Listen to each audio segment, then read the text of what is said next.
너희가 하나님과 재물을 겸하여 섬기지 못하느니라. 그러므로 내가 너희에게 이르노니 목숨을 위하여 무엇을 먹을까 무엇을 마실까 몸을 위하여 무엇을 입을까 염려하지 말라. 목숨이 음식보다 중하지 아니하며 몸이 의복보다 중하지 아니하냐. 공중의 새를 보라.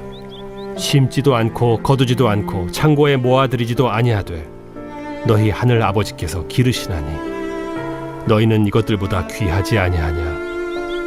너희 중에 누가 염려함으로 그 키를 한 자라도 더할 수 있겠느냐.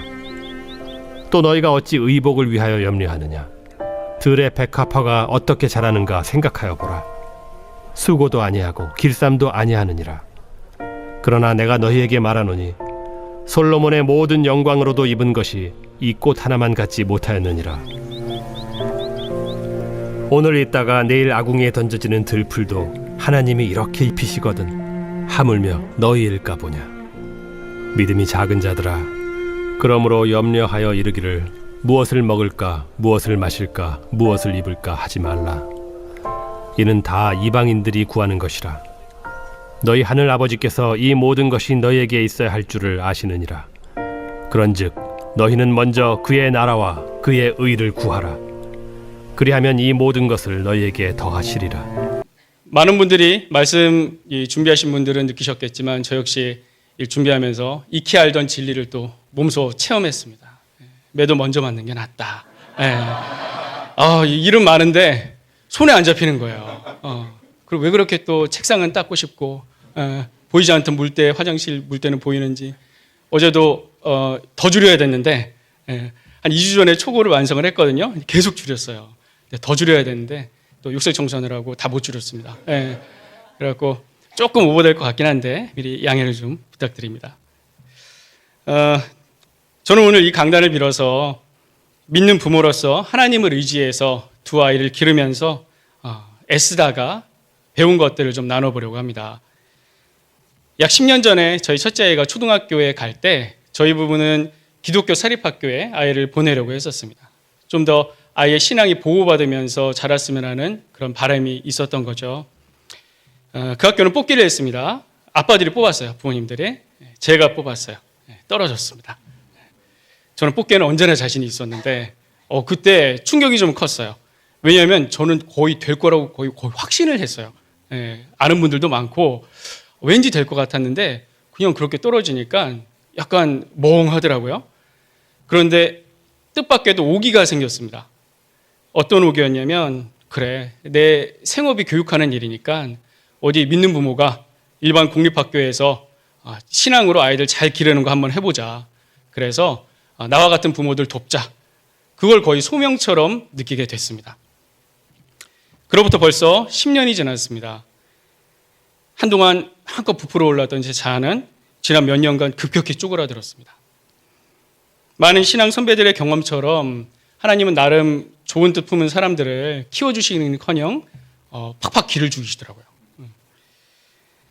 아이 사춘기가 극에 달했던 작년에는요, 정말 그 성경 말씀처럼 돌 위에 돌 하나도 남기지 않고 다 무너지는 그런 느낌이 들었습니다. 탈탈 털리는 느낌을 받으면서 정말 왜 이러실까. 나름 진정성도 있고 성실하게 하고 있었다고 생각했고 심지어 이걸 내 부르심이라고까지 여겼는데 왜 기대만큼 잘 안 될까. 이렇게 힘들어하면서도 또 한편으로는 신기하게도 기분이 별로 나쁘지가 않은 게 이게 잘못돼 가는 건 아니구나. 꼭 거쳐야 되는 과정인 것 같다. 그런 생각을 또 하게 됐습니다. 근데 사람이 이렇게 좀 털리고 힘이 빠지면은 보통 제자리를 찾으려고 하죠. 너희는 배우고 확실한 바에 거하라 하는 그런 말씀처럼 기본으로 돌아가는 겁니다. 우리에게 또 자녀 교육에 있어서도 그 기본이 뭘까? 바로 하나님과의 사랑이라는 생각이 들었습니다. 성도의 자녀 교육은 바로 여기에서 출발해야 한다는 것을 이제야 좀 알게 됐습니다. 저는 존경하는 신앙의 선배님들로부터 말씀에 의문이 생길 때 인문학 말고 심리학 말고 과학 말고 성경 그 안에서 답을 찾으라는 그런 가르침을 제가 배웠습니다.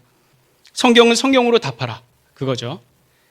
최근에 제가 오랫동안 가지고 있었던 질문에 대한 답을 또 성경에서 하나 찾은 것 같아서 기분이 좀 좋았습니다. 신명기 6장 4절 5절 말씀 너무 잘 아실 거예요. 이스라엘아 들으라. 바로 몇 주 전에 설교 말씀이었죠. 여호와는 오직 유일한 여호와이시니 너는 마음을 다하고 뜻을 다하고 힘을 다하여 내 하나님 여호와를 사랑하라. 저는 오랫동안 이 말씀이 참 좋으면서도 무지 부담스러웠습니다. 왜냐하면 아니 뭘 대체 얼만큼 해야 뜻을 다하는 건가? 마음과 힘을 다하는 건가? 쉴 새 없이 온갖 사역을 하면서 나를 갈아 넣어야 그래야만 다하는 건가? 주 몇 시간을 해야 마음과 뜻과 힘을 다한 건가? 영 헷갈렸습니다. 근데 최근에 기회가 있어서 이 말씀이 등장하는 신명기 외에도 열왕기, 하와, 역대하를 보니까 이 말씀은 요시야 왕과 아사 왕이 그간 만연했던 우상을 제거하거나 유월절을 지키게 한 그 이야기와 엮여서 나오고 있었어요. 왕들이 이렇게 행한 걸 두고 마음을 다하고 뜻을 다하고 힘을 다하여 여호와께 돌아왔다. 여호와를 찾았다. 이렇게 표현하고 있는 겁니다. 이제 이해가 조금씩 풀리기 시작했습니다. 교육에 있어서 하나님을 사랑하는 자녀 교육은 우선 내 안에 우상을 제거하는 겁니다. 자녀 교육에 어떤 우상이 있을까요? 내가 나를 위해 자랑거리로 삼고 싶어 하는 것, 그게 나의 우상입니다. 자녀를 자랑거리로 삼고 싶다면 자녀가 우상이고 다른 사람에게 당신 자식 농사 잘 지었네. 이런 얘기 들으면서 좀 우쭐하고 싶다면 내가 우상입니다. 또 하나님의 자리를 대체할 수 있다고 느끼는 것, 그건 역시 우상입니다. 하나님이 아니라 성적이 아이의 미래를 책임져 줄 것 같다고 느낀다면 공부가 우상이고, 하나님이 아니라 학교 선생님이든 학원 선생님이든 코치님이든 회사 대표님이든 그 누군가가 내 아이의 삶을 책임져 줄 것 같다면 그 사람이 우상입니다. 우리는 이 우상들을 철저하게 제거해야 합니다.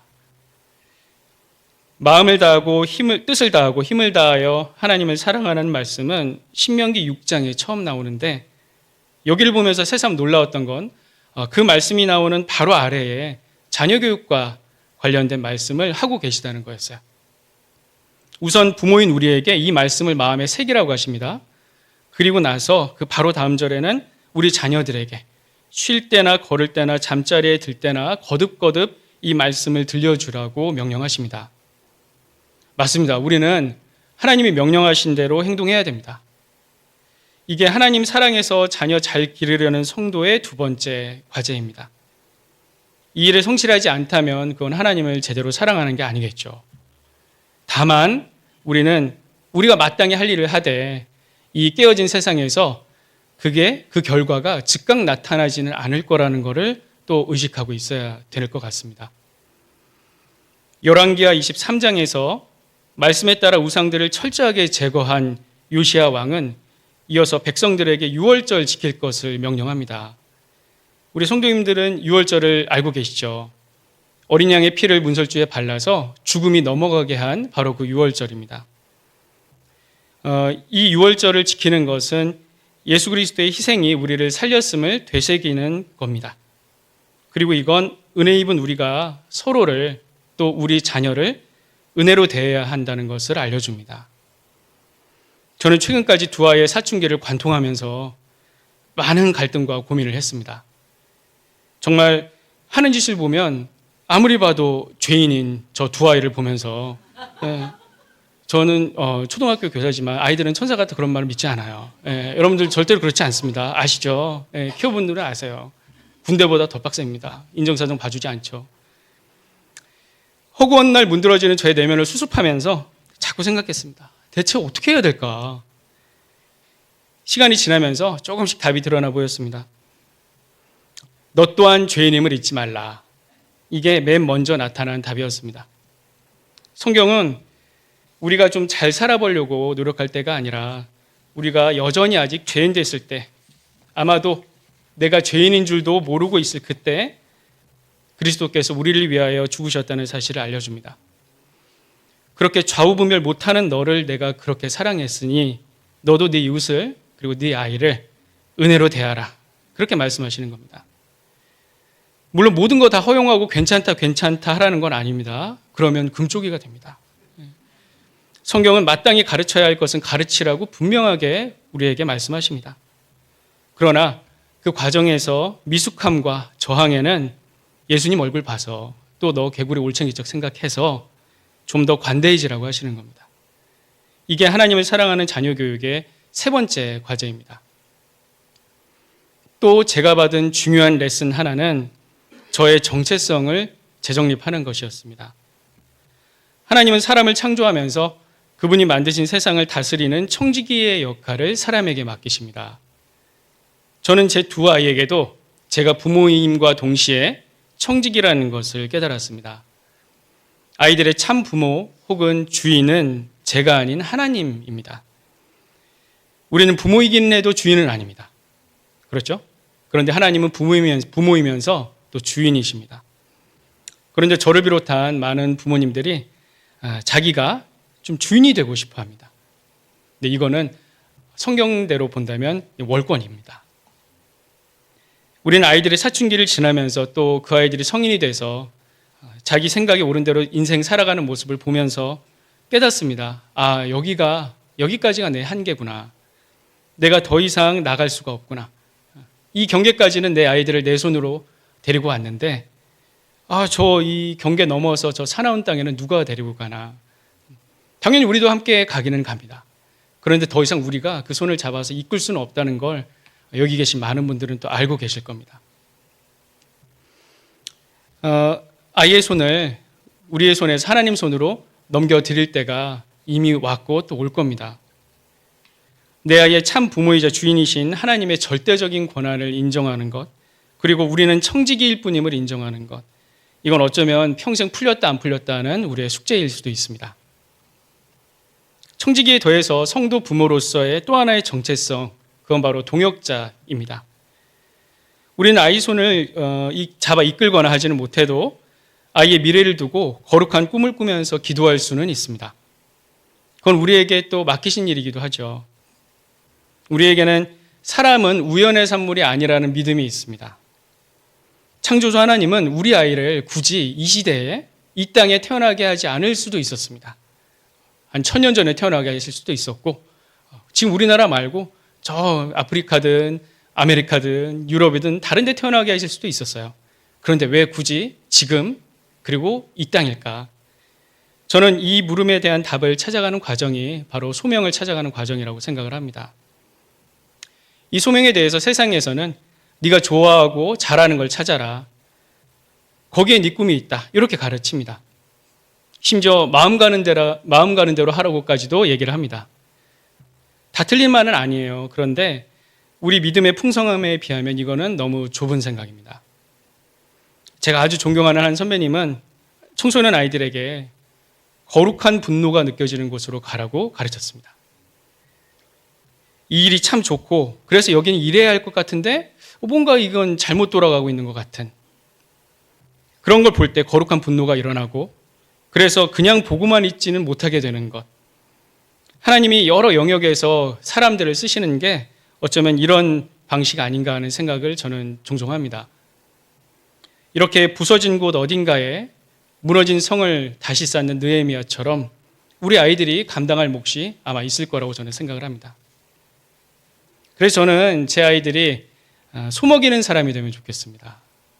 소는 누가 키우냐 하는 말은 다들 대단한 이 일을 한다, 또 대단한 저 일을 한다 이렇게 설치면 정작 꼭 살기 위해서 필요한 일을 누가 하느냐 이런 뜻으로 쓰는 말이긴 하죠. 저는 좀 다르게 요즘 세상처럼 다들 자기 먹고 살 것만 생각하고 그렇게 바쁘면 이 세상에 산적한 수많은 문제들은 정작 누가 풀어가나 이런 분수에 넘치는 걱정을 좀 하는 겁니다. 세상 모든 영역에는 문제들이 여전히 아주 많습니다. 누군가는 나서서 해결해 줘야 하는데 아무도 관심 없고 또 선뜻 나서지 않는 그런 일. 막상 나서서 또 하려고 하면은 다들 굳이 뭐하러 그런 일을 하냐는 반응을 보이는 그런 일. 하지만 그냥 두면 점점 둑을 무너뜨리는 일. 그런 일에 관심 갖고 나서는 사람으로 아이들이 자라면 좋겠습니다. 그렇다고 아이들이 무슨 내가 이 세상을 고쳐버리겠다는 그런 비장한 각오로 자라는 걸 바라지는 않습니다. 아마 그렇게는 일이 잘 안 될 거라고 저는 거의 확신을 해요. 저를 포함해서 큰 뜻 품고 비장하게 뭔가 해보겠다고 일어나는 사람들 대부분은 남들 상처 주고 그리고 사고 치고 끝납니다. 예. 지금 제대로 뭔가를 이루어가는 분들은 보통은 뭐 대단한 일 하려는 생각 전혀 없었고 당장 내 앞에 있는 이 문제 어떻게 풀어보려고 소소하게라도 뭔가 시도해 보다가 일이 커져서 여기까지 온 분들이 대부분이더라고요. 그래서 이 섭리 앞에서, 이 오묘한 하나님의 섭리 앞에서 우리는 내 아이를 내 뜻대로 뭔가로 만들어 보려는 그런 욕심을 내려놔야 될 것 같습니다. 많은 부모님들이 아이들을 레고처럼 생각한다는 인상을 많이 받았습니다. 영어라는 블록 딱, 스포츠라는 블록 딱, 피아노, 발레 딱딱. 예. 끼우면 하나의 인재가 짠 하고 완성될 거라고 그렇게 생각하시는 것 같은 인상을 많이 받습니다. 그런데 가만히 관찰해 보면 아이들은 그런 레고가 아니라 포도나무 같습니다. 혹시 포도나무나 오이 길러보신 분들은 아실 텐데 그 덩굴손 뻗는 거 보셨죠? 눈도 없는 게 어떻게 잡을 데가 어디인 줄 알고 덩굴손을 뻗어서 꽉 뭔가를 붙들고 그리고 그걸로 지탱해서 이 줄기를 계속 키워요. 그리고 무거운 열매까지 매답니다. 가만히 관찰해 보면 아이들이 이런 것 같습니다. 하나님이 그 아이 안에 이미 창조하시면서 두신 설계가 있고 아이는 그 설계대로 자기가 뻗고 싶은 곳으로 덩굴손을 뻗는 것 같아요. 부모가 어떻게 그걸 조정하려고 해도 그거를 거스르기가 참 어려운 것 같습니다. 아이는 자기가 진심인 곳에 필요를 느끼고 또 문제를 해결하려고 할 겁니다. 그리고 거기서 주를 사랑한다는 것이 뭔지 고민하고 실천하려고 할 겁니다. 이걸 우리 뜻대로 유도하려는 것은 제가 보기에 하나님의 섭리를 거스르는 일 같습니다. 그분의 계획을 우리는 강제로 굽게 할 수 없을 뿐더러 억지로 내 뜻에 맞췄다고 해도 그렇게 만들어진 아이는 반드시 인생의 탈이 납니다. 서로 자기 자식들을 높고 안전한 자리에 올려놓으려는 그런 세상이지만 예수님은 뜻밖에도 요한복음 6장 33절에서 정반대의 말씀을 우리에게 하십니다. 세상에서는 너희가 환난을 당하나 담대하라. 내가 세상을 이기었노라. 예수님은 우리가 고난을 당할 거라고 말씀하십니다. 그리고 아마도 우리 아이들도 신앙을 버리지 않는다면 얘네도 고난을 당할 겁니다. 그런데 여기에서의 고난은 우리 욕심 때문에 우리가 뭔가 잘못을 저질러서 그 대가를 치르는 그런 고난 말고 정말 예수님 따라서 말씀 따라서 살아가는데 그 선함 때문에 핍박받는 그런 고난입니다. 그러나 어떤 사람들은 이 부모의 사랑을 가장한 그런 어찌 보면 죄인의 본능으로 아이들이 그 고난을 피하게 하고 싶어 합니다. 그래서 하나님을 등지고 에덴을 떠나서 큰 성을 지었던 그런 사람들을 부러워하듯이 그 사람들이 입성하고 싶어 하는 것을 우리도 똑같이 우러르고 추구합니다. 인류대학, 대기업, 고위직, 비싼 아파트, 고급차, 영향력. 고난 속에서 아이를 빚어가시려는 하나님의 손에서 최대한 멀리 떨어뜨리고 싶어 합니다. 겉으로는 요셉을 원한다고 말하지만 사실 우리의 양육에는 어쩌면 요나를 원하는 것일지도 모르겠습니다. 세상을 이기는 성도들이 드물어지고 또 위대했던 이 교회가 초라해진 것은 어쩌면 이 말씀에 역행하고 말과 행동이 다른 잘못된 죄인된 우리의 바로 그 교육 때문은 아니었나 그런 생각을 또 해봤습니다. 하지만 방금 말씀드린 이 요한복음 말씀에서 예수님은 고난만 말씀하지 않습니다. 담대하라고 하십니다. 왜냐하면 예수님이 세상을 이겼기 때문입니다. 열애 전에 바로 이 자리에서 말씀을 전할 때 저는 이 괴물 같은 세상이 우리에게 차라리 너도 괴물이 되라. 그렇게 유혹한다고 말씀을 전했었습니다. 현실이 이런데 그렇게 안 하면 네 아이만 병신될 것 같지 않냐. 공포스럽지 않냐.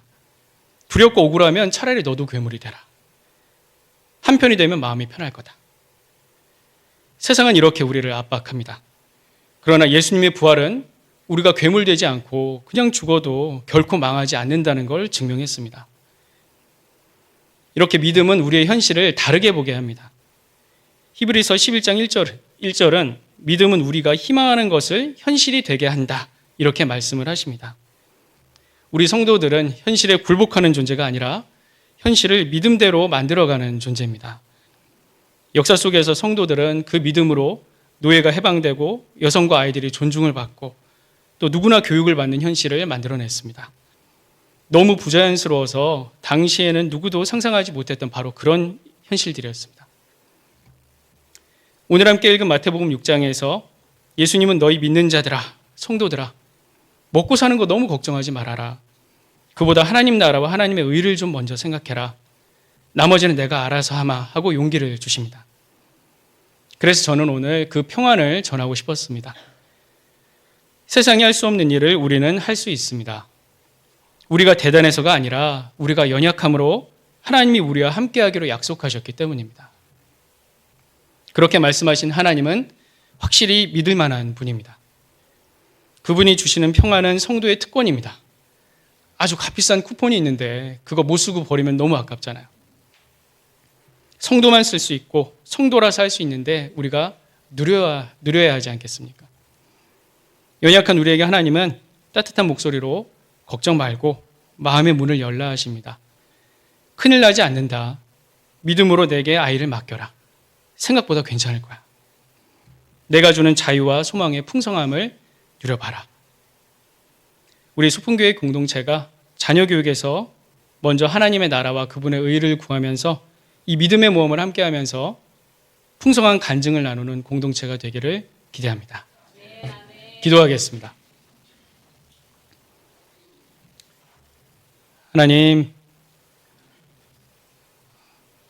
하나님께서 이 세상에 사람 내실 때 목적 없이 내지 않으셨음을 우리가 압니다. 아버지, 우리 하나님께서 우리의 삶을 인도하시고 또 우리 자녀들의 삶을 인도하시는 것을 우리가 보고 있습니다. 당장 그것이 내 뜻대로 빨리 되지 않더라도 하나님의 때에 하나님의 방식대로 이루실 것을 우리가 믿고 또 그것이 가장 안전하고 완전한 것임을 우리가 또한 믿습니다. 하나님, 그 믿음대로 이루어 주시고 연약한 우리의 마음을 붙들어 주시고 차라리 괴물이 되라 우리를 유혹하는 그 세상 속에서 오히려 죽을지언정 우리 그리스도를 따르는 믿음을 포기하지 않도록 우리 자신과 우리 자녀들을 훈련할 수 있게 성령님 우리를 붙들어 주십시오. 우리와 함께 하시는 성령님을 풍성하게 경험해서 이 복음이 우리 삶의 모든 영역을, 특히 우리의 자녀들을, 우리의 교육을 붙들고 회복함을 알게 해주시길 원합니다. 주님, 우리와 함께 하시는 주님을 찬양하고 언제나 우리가 우리 하나님을 기대합니다. 예수님의 이름으로 기도합니다.